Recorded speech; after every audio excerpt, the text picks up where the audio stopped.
কেমন আছো বন্ধুরা? ছোটদের পুরাণ কথা চ্যানেলে সকলকে স্বাগত।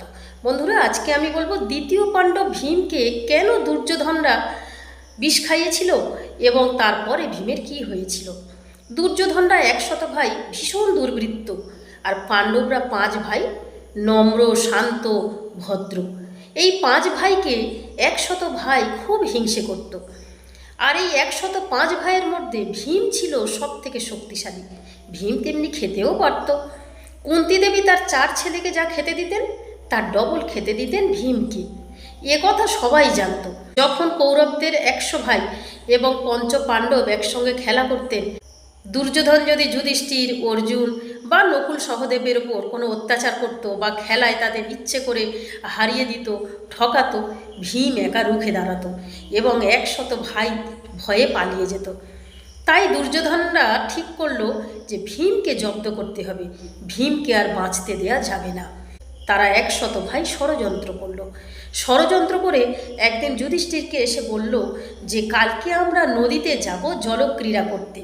ওখানে থাকার ব্যবস্থা, খাওয়ার ব্যবস্থা আমি সব করেছি, আমরা 105 ভাই যাব।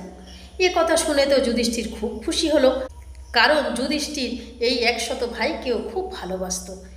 বালক কৌরব এবং পাণ্ডবরা পরের দিন নির্দিষ্ট জায়গায় গেল। সেখানে দেখা গেল দুর্যোধন প্রচুর খাবার দাবারের ব্যবস্থা করে রেখেছে। সেখানে সুন্দর তাঁবু তৈরি করে রেখেছে সেখানে রাত কাটানোর জন্য। ভীম তো মহা খুশি এত ভালো ভালো খাবার দেখে। তারপর তারা 105 ভাই খেতে বসলো। দুর্যোধন নিজে হাতে মিষ্টি এনে ভীমকে খাওয়াতে লাগলো। বলল, তোমার জন্য বিশেষ করে এই সন্দেশ আমি বানাতে বলেছি, এটি তুমিই খাবে। দুর্যোধন, দুঃশাসন সবাই এসে ভীমকে বেশি বেশি করে মিষ্টি খাওয়াতে লাগলো।